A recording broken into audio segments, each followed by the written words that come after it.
In today's video, I'm going to be spilling the tea how I'm going to be doubling my glutes this year, and I'm going to tell you all the secrets that has brought my glutes from this to this, just to prove that I'm not genetically gifted at all. I feel like I'm the most typical white girl who has like a small ass naturally, but that's okay because we gonna build a bunda. My glutes have come a long way since I started training, and I just want them to continue growing, and that's exactly what we're going to do. So I'm going to be giving you guys the complete rundown how I'm going to be doubling my glutes.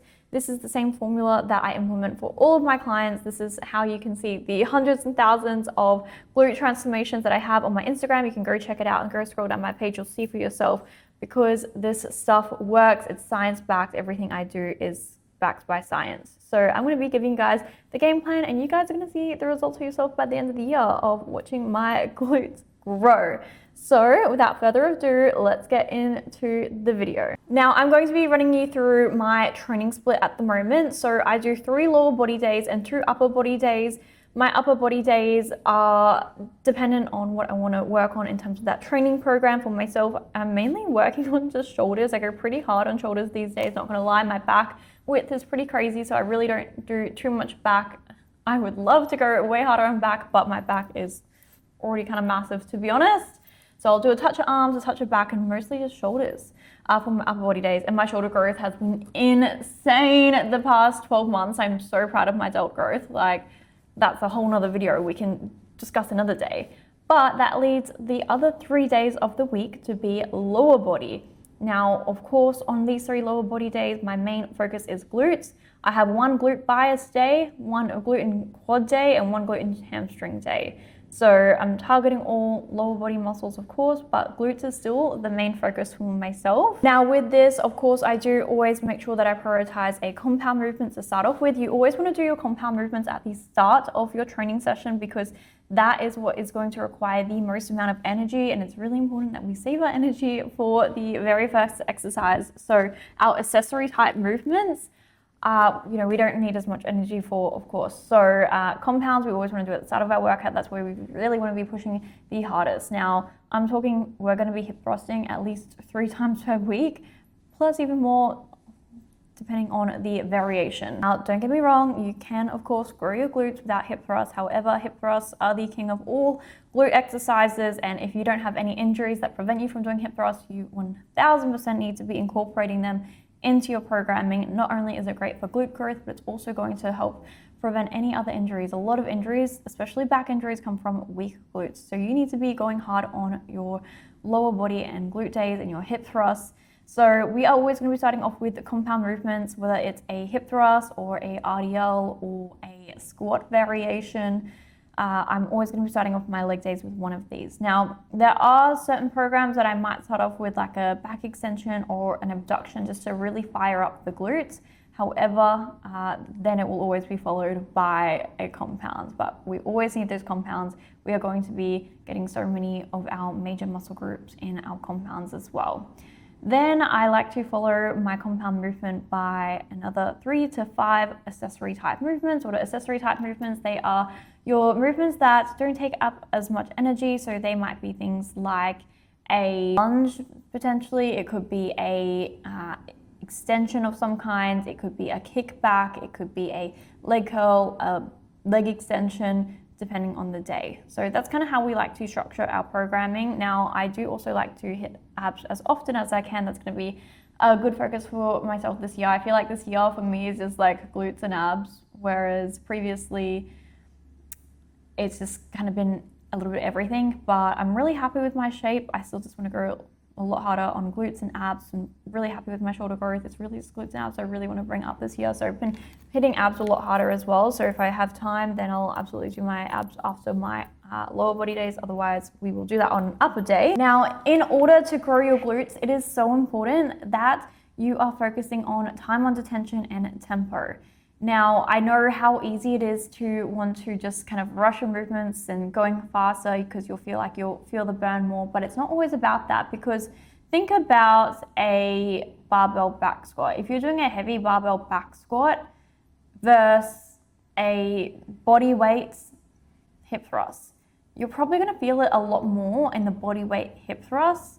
However, you are sure as heck burning and actually working your glutes so much more in the barbell squats, because we want to make sure that we're creating enough stimulus and we're lifting with a heavy load. So we want to be making sure that we are lifting heavy, okay? We have to lift heavy. It is so important.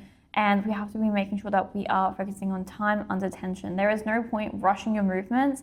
Whatever amount of tempo that you're lifting at the moment, slow it down. Like, I'm talking slow it down by 5 times the amount. That's how slow that we want to be going with our movement. Even your leg extension, don't just like rush through it. You want to just be going slowly up. Same thing when it comes to your glutes, your hip thrusts. Go through that movement. Squeeze the glutes at the top, drive the hips up, okay? You'll be so surprised at how much heavier you can lift and how much harder it is, even if you're just slowing down the movement and you're keeping the weight the same. It's another form of progressive overload, and that's something I always speak about. Is progressive overload is making sure that you're, with your training program, that you are making sure that you're increasing your weights that you're lifting over time. You should absolutely be doing that. So training programs, we typically like to run anywhere from 8 to 12 weeks. I personally find that for myself and my clients, 10 weeks is generally that sweet spot. Week 9, we run a deload week because that's when a lot of people will start to get like bored. So week 9, we run that deload typically, depending on the client and their tolerance for how they're going with their training program essentially, and boredom. Because it is important that we do run a training program to actually progress for a good period of time, because you don't want to just be going to the gym and doing random workouts. You have to be going to the gym and you have to be following a training program for a set amount of time. And then every single week where you go and do that same exact workout, that you're doing the same thing but heavier. And one form of progressive overload is increasing your reps. Another form is increasing your sets. Another form is increasing your weight. And another one that doesn't often get talked about enough is decreasing your time, your tempo essentially. So slowing down the movement. If you're doing the same weight but you're lifting it 2 times slower, then it's going to be a lot harder. So I think a lot of people neglect that way of a progressive overload essentially, but it's so important, and that's one of the first things that you should be doing before you're looking at increasing your weight. Just to recap on that, we are making sure our training frequency is up for our glutes, that we are training glutes 3 times per week, that we're lifting heavy with intention, that we're slowing down the movement as much as possible, and we're following that training program for ideally about 10 weeks. You can go longer, but every single week that you are focusing on progressive overload. We're not swapping between workouts. We're not doing heaps of cardio, because running on a treadmill or doing high rocks isn't going to build our glutes, but lifting heavy over a long period of time will.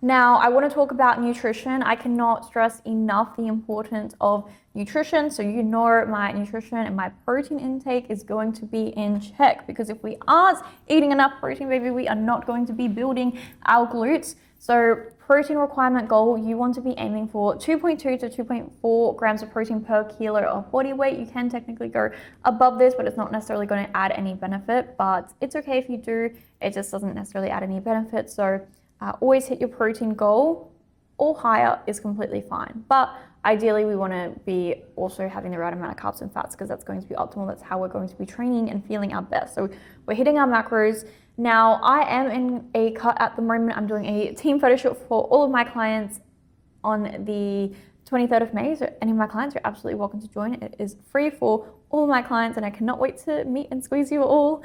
And if you're not a client and you want to come join, then just send me a DM and we can have a chat, and we would love to have you there. So I am cutting for that at the moment. However, that is on the 23rd of May. As soon as that's over, you know I'm going straight to a bulk, and I'm very excited for this next build phase, because I feel like even in this cut, I have been working so hard and I've been building so much muscle that this next build phase, when I'm actually in a calorie surplus, that is like I'm going to just see next level growth, which I'm very excited about. You know, I'm an advanced trainer. I've been training for over 10 years, and we know when we've been training for a long time that our rate of progress can slow down. It's natural, and that's supposed to happen when you are advanced. However, you know, I just know that this next build phase is going to be just next level of intentional, and we've got some exciting things in the pipeline, and I'm just really excited for this growth phase, especially because my physique is at a good point where I'm really happy with it, where it's just like I can put extra volume towards my glutes, my shoulders, or my glutes and my abs really. I'm pretty happy with my shoulder growth at this point. I really don't even feel like I need much bigger shoulders, but they'll get a little bit bigger, of course. But having myself in a calorie surplus will just make such a big difference. And you know, if you want to build muscle, you want to grow your glutes, you have to be eating in a calorie surplus. Yeah, sure, you can gain a bit of muscle in a deficit, but nothing is going to be as optimal as actually putting yourself in a calorie surplus for an extended period of time. So my general rule of thumb that I recommend to all my clients is whatever time that you spent dieting, you want to double that and spend that time reverse dieting or building. So that's a kind of like rough rule of thumb. Now, of course, every client is different, but ideally you want to be spending majority of the time outside of a deficit, because that is where we're actually going to grow and build. And that way, the next time that we do the cut, it's going to be even more deadly. And it's always very, very exciting. Another thing that I'm going to be doing to ensure my glute growth is actually measuring my glutes with a tape measure. Now, I have never really been one to do measurements for myself, because I'm always happy to go by progress photos or scale weight. Like, that's absolutely fine for me. And I am never really too fussed on doing measurements. I have a lot of clients who do their measurements, which is great. We take track of that data. It's extra data for us to collect at the end of the day, so that's great. The more the better. However, for myself, I've never really worried too much, but ultimately data is king, and the more data we have, the better that we can track all different variables. So that's something else that I'm going to be doing, so I can accurately track my glute growth rather than just photos or just scale weight. I want to make sure that my glutes are actually increasing in circumference whilst keeping my waist as tight as possible, because of course, if we go through a build phase, a little bit of body fat can be inevitable, but I want to make sure that I'm still keeping my waist as small as possible, so I'm feeling as confident as I possibly can year round, even when in a build phase. That's the goal for every single client. So those overall are my plans to double my glutes. It sounds like a pretty straightforward process, because it somewhat is, mainly because I'm an expert in this field and this is what I do.